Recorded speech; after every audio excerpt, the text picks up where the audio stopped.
Shalom peuple de Dieu. Bienvenue dans notre programme de motivation biblique avec Dieu. Nous allons parler de la bienveillance de Dieu dans notre vie.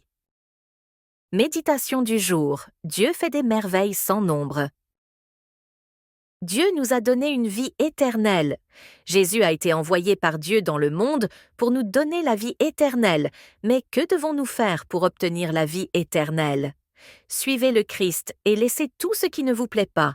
Séparez-vous du monde et de ses désirs pour recevoir cette belle promesse. Celui qui a le Fils a la vie. Celui qui n'a pas le Fils de Dieu n'a pas la vie. 1 Jean 5, 12. N'oublions pas que si nous ne confessons pas de la bouche que Jésus est Seigneur et qu'au 3e jour il est ressuscité des morts, nous ne recevrons pas la vie éternelle, car il est la vie. Et voici ce témoignage, c'est que Dieu nous a donné la vie éternelle et que cette vie est dans son Fils. Première lettre de Jean 5, 11. Tout ce que Dieu a créé est bon. Notre ferme conviction est que Dieu est le créateur de toutes choses. Mais au-delà de cela, nous croyons aussi que tout ce que Dieu a créé a été bon. Et à travers le temps, l'homme a pollué l'environnement et détruit la nature. Une autre chose que nous croyons fermement est que rien ne peut surpasser ce qui a été créé par Dieu, puisqu'il est le meilleur architecte et constructeur de tous les temps.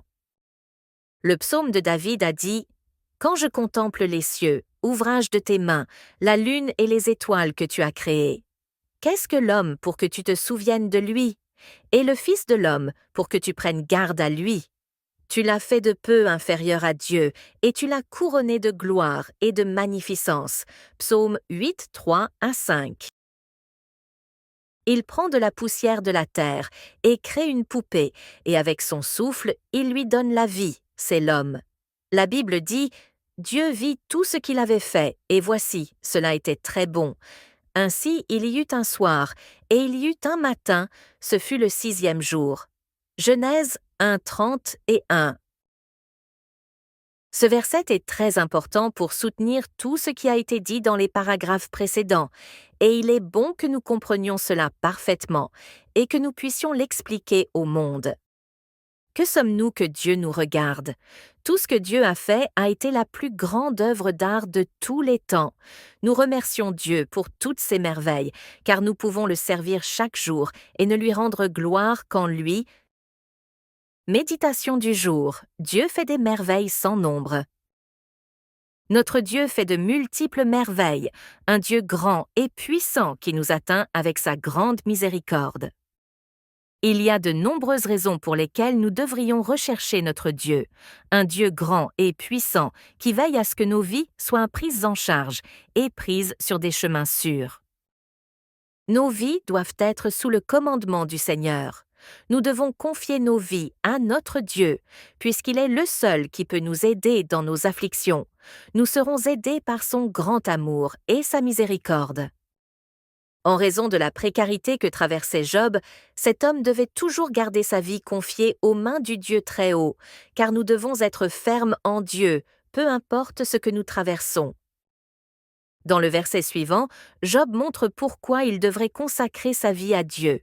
Il fait des choses grandes et insondables, des merveilles sans nombre. Job 5,9.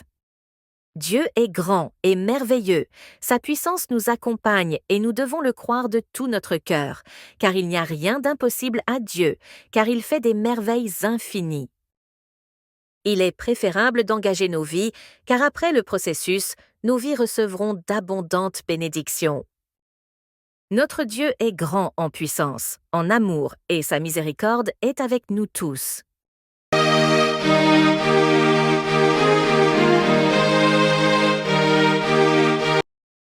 Car tu es bon, Seigneur, tu pardonnes, tu es plein d'amour pour tous ceux qui t'invoquent. Psaume 86, 5. Dieu n'a jamais laissé le juste impuissant.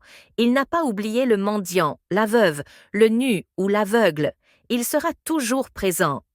Rappelons-nous quelque chose de très important. Nous devons être patients, car Dieu n'est jamais en retard, car il est toujours autour de nous.